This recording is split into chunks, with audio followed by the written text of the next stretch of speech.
Next question, please. I'll just get one shot at this. So Muslims believe that Jesus is the Messiah. Who is this addressed to? Oh, sorry, this is addressed to both, actually. I'd like you both to respond, if you don't mind. 1 minute each for you. The book of Zechariah, the book of Micah, and Isaiah all claim that the coming Messiah would be eternal. Zechariah 2:10, Isaiah 9:6, Micah 3:5, or 5:3, forget. Anyway, 5:2 and 3 says that his origins would be from everlasting, from eternity. So if he was the Messiah and not divine, not eternal, God alone is eternal, was he indeed the Messiah, or was he a false Messiah? The Messiah has to be eternal, and God alone is eternal.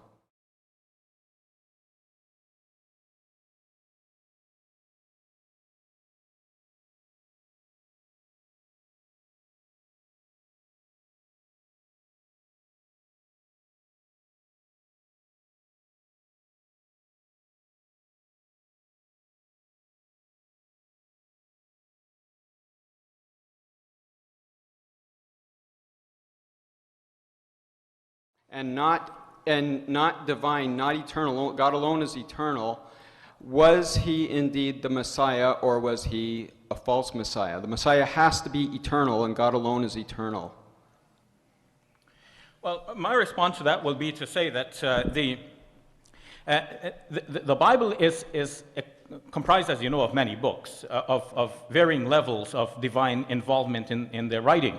Of course, from one perspective, all of the Bible is inspired of God and profitable for teaching and so on. We know that. But at the same time, there are direct proclamations from God. There is the Torah, which is distinguished from the rest of the Old Testament. And in the Torah, the Ten Commandments has a special position. When in the Ten Commandments it is so very clear that you shall have no other God but Yahweh, but Jehovah. And Jehovah is not like anything that walks on the earth or flies in the sky or swims in the ocean. He's not. Jehovah is the creator of all of these things. Now, if later on there are writers of some parts of the Bible who start to speak of other creatures, whether it be angels or other spirits who are conceived of as being of very high stations, then that is their understanding. But we should not confuse that with the understanding that there is only one God, Jehovah. From a Muslim perspective, it is that one God, Jehovah Yahweh, who sends his servant. And Matthew recognized that that is what is happening. In Matthew chapter 12, verse 18, Matthew presented Jesus as the servant of Yahweh. And that servant was spoken about in Isaiah chapter 42. So that's the Messiah in Isaiah 42. That's the Messiah in Matthew. And the Messiah is the servant of Yahweh. It is very clear. Dr. White? Dr. White. Took a little extra time there, so Yes. I'll try to talk as Sure. fast as I I can.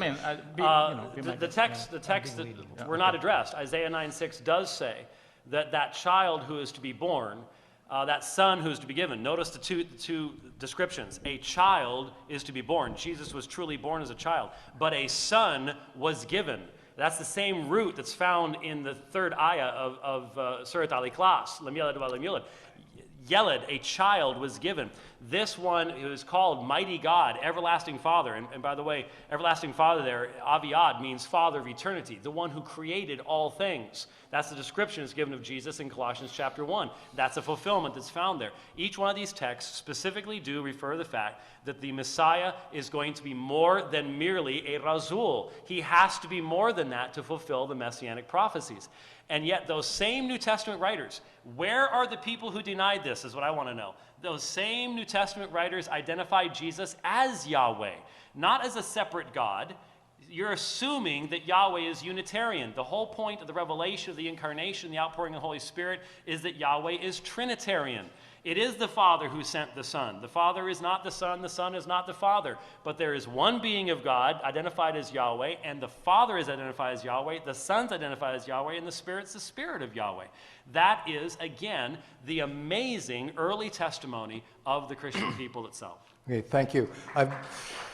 I have been lenient with their answers.